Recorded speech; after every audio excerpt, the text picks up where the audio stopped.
Hi, I'm Alex Gray with IMA TV, and I'm here with the Honorable Finbar Hill, Consul General to the country of Ireland. Mr. Hill, it is really an honor to meet you. Thank you, Alex. Delighted to meet you too. I'd like to start by asking you, could you please give us a description of your role as Consul General to the country of Ireland? I am very fortunate to be Honorary Consul General of Ireland. Let me tell you first of all how Consul Generals are appointed. They are nominated by their government. So in my case, by the government of Ireland, nominated me to be Honorary Consul General, covering effectively Los Angeles and Orange County. And then that application goes to the United States State Department, who approve it in effect. And indeed, they can make you persona non grata, but at least I wasn't clear that. The role then, having taken up the position, is, how would you say, it is extraordinarily wide, in the sense that your principal duty is to look after Irish citizens who are here in the United States in my consular area. And you do that by a number of different ways. You do it by dealing with them, particularly if they're in trouble. And there may be arrests, unfortunately, from time to time. People may have babies when they're here, and that causes a little bit of difficulty, because technically they are now American citizens, and then they want to be Irish. So there's a duality of citizenship involved. There are people whose passports expire. There are people who may apply for Irish citizenship, and I'd like to dwell on that for just a moment, if I may. If you had a parent or a grandparent born in Ireland, you are entitled to apply for Irish citizenship. And in other words, you may be a dual citizenship. There is no problem about duality.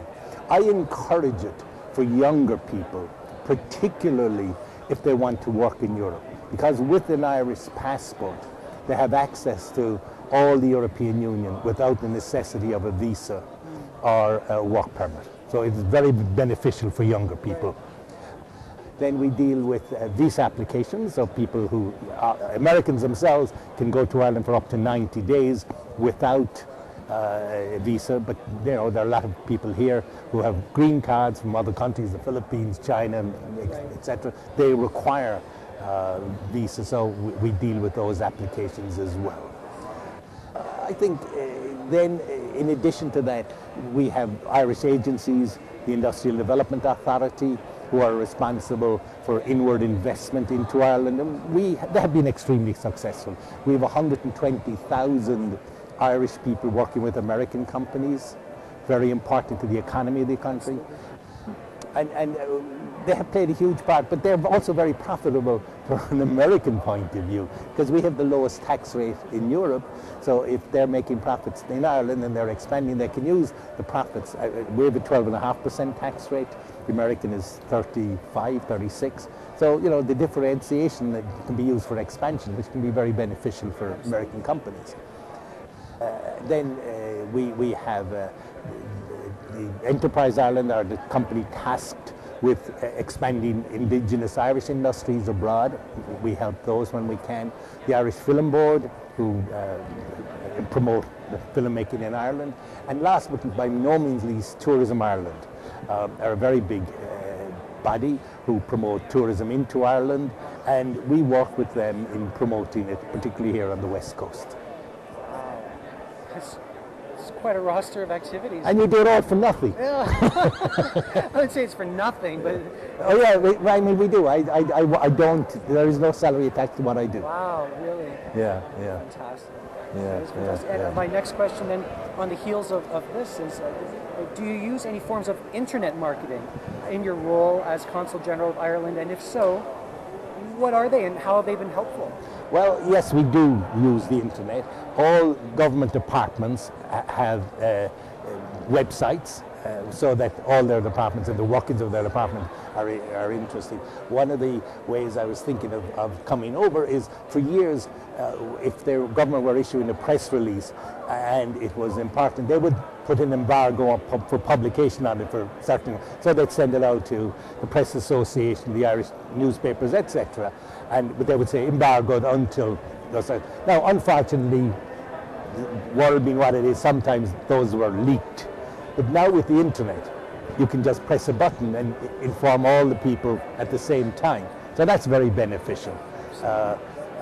The Tourism Ireland certainly do a lot of their promotions now through the internet on the marketing side of it, and they're telling me that it's very successful. And do you find that the businesses in Ireland, have they been utilizing online forms of marketing to gain a foothold in global commerce? And I wouldn't be as familiar with that as I would be with Irish government, but the answer is yes, they are. I was looking at, for instance, the American companies that have facilities in Ireland. Google, for instance, have 1,500 Irish people employed in their facility there. Hewlett Packard's have huge facilities. Google are there now. Twitter have their Google's international headquarters. Not Google's, I beg your pardon. Facebook's international headquarters are now in Ireland. Wow. Google have a big presence in Ireland. So yes, there is a big presence in Ireland for the social media and internet marketing in general. Fantastic. Well, that's all the questions I have for today. I want to thank you so much for coming and chatting with me. It's really wonderful hearing you and listening to your knowledge. It's been great. I will finish in Irish. Tá fáilte throat. You are very welcome.